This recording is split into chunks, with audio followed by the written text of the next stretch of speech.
I feel like over the past like year and a half, maybe even 2 years, I have really nailed down my editing game to something that I absolutely love and have been editing with consistently. So I wanted to share with you what I use, and it is the KJ preset process. So let's dive in. First off, I just feel like I need to share that this video is not sponsored in any way. This is literally just how I edit and how I have been editing for over a year now. I really love it. It's easy to use, and I really think that you're going to love it too.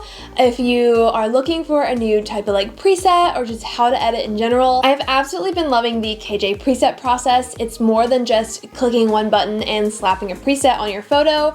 It really gives you the opportunity to make tweaks where you need to and build a preset that is perfect for you and allows you to dig a little bit more into what you can do in Lightroom. And yeah, we're gonna walk through exactly what I do, but just wanted to give you a little heads up that this is not sponsored and that I just truly am obsessed with it. Before I bring you onto my laptop screen for a little editing demo, I just wanted to let you know that I have a free gift for you, and it is linked right down in the description box, and it is my Posing for Gen Z, which is my go-to prompts for trendy, cute, fun movement poses that my seniors absolutely love, and it's all yours for free, and you can download it, and it's just a little thank you for being here, and I hope that you enjoy it. Okay. Welcome to my laptop screen. We are in Lightroom, and I'm going to show you a few different lighting variations, from really good lighting to really bright lighting to kind of a green, like not so great lighting, and then also a situation where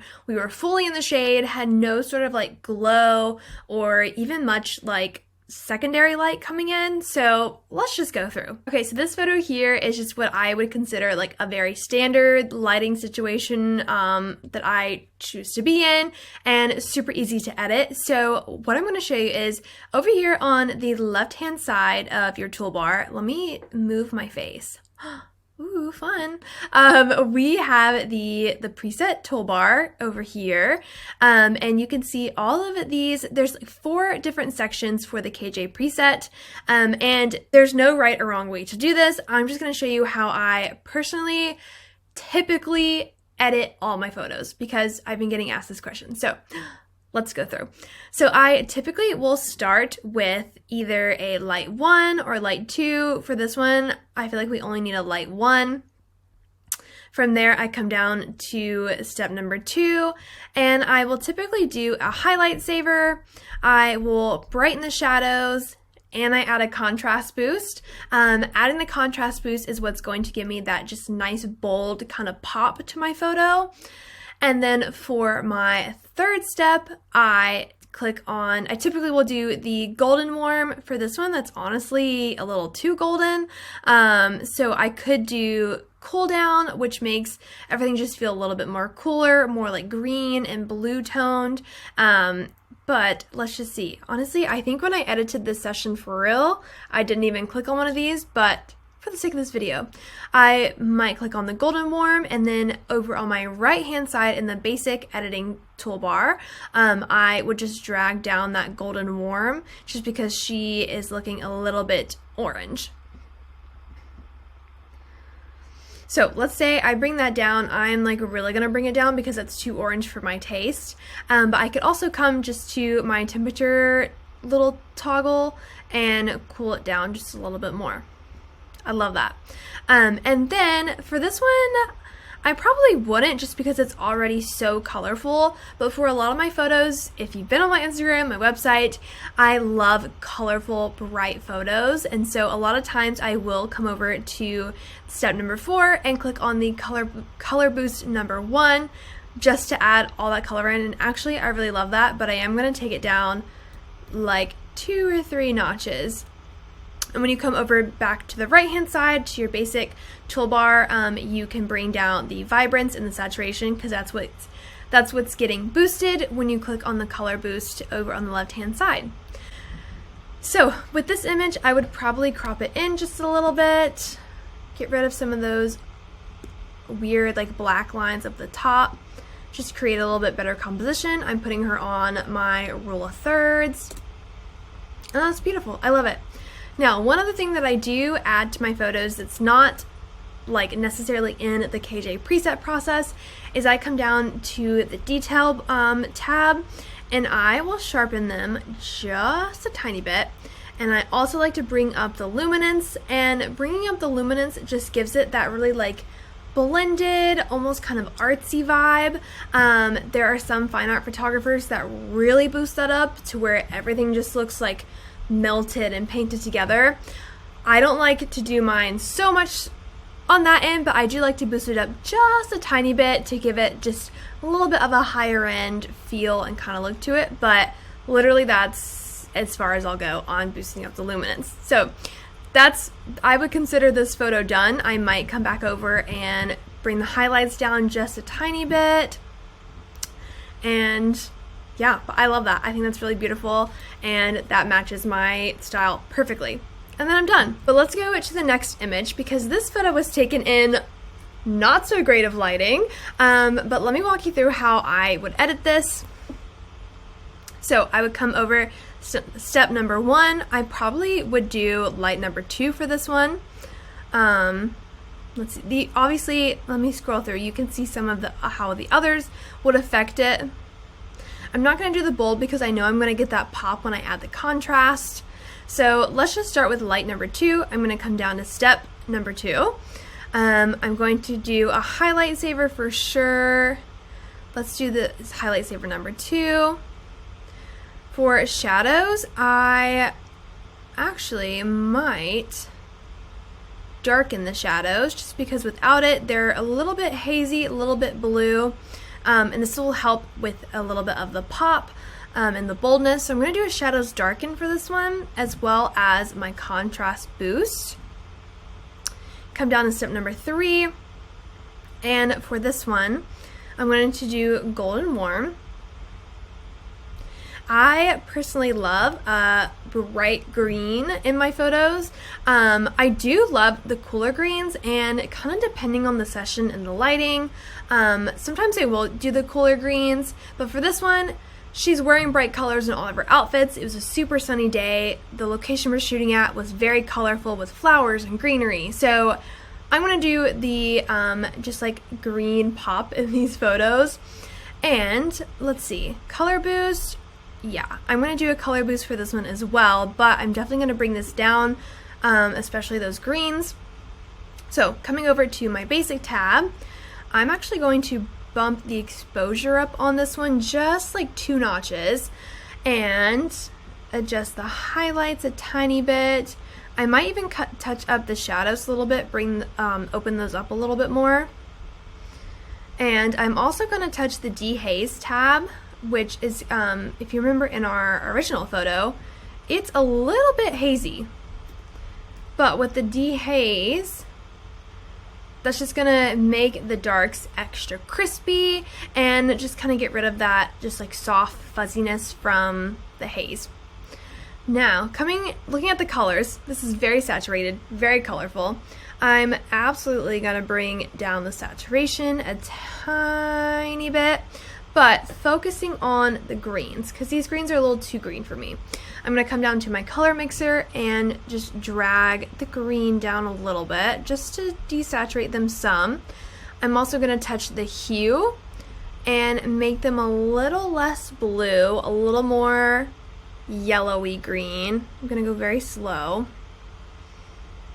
And you can also adjust the yellows to kind of help with this. And then once again, I'm going to just bring up the sharpness a teensy tiny bit, as well as a little bit of the luminance, and there we go. Here's the before and after. Super easy to edit, even though it wasn't perfect lighting. Sorry, Caitlin, but I thought this was really cute. And it still turned out really beautiful, I think. Moving on to this next one, we have a fairly good lit image.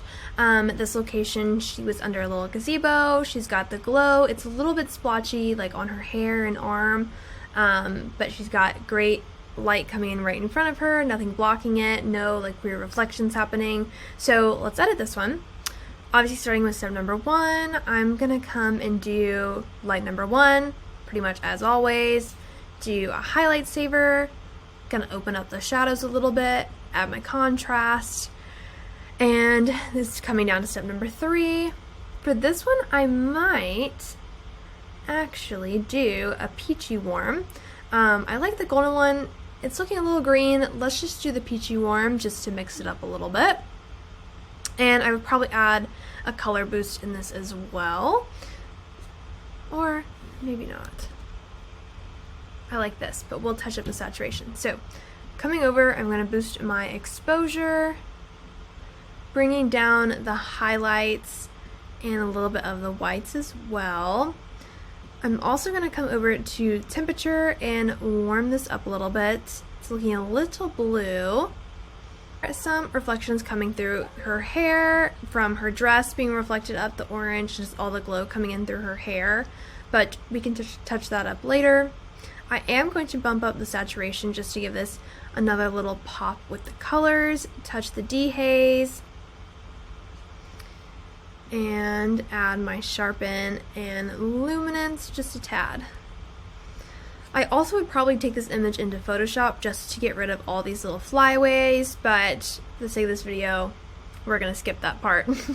I also would probably create a brush, create new mask, brush, oh, we're already on it. And I would probably come in here, just touch up some of these shadows, which I know isn't the best. You should be choosing a location that has great lighting all around. But I love this photo. I think this looks really beautiful, and love how this one turned out. Next spot, we are in a just full-on shadowed location. You can see the sun back here, but there's a giant house here and a whole row of houses. So there's no glow coming through to light up behind her head, or give any just like bright light.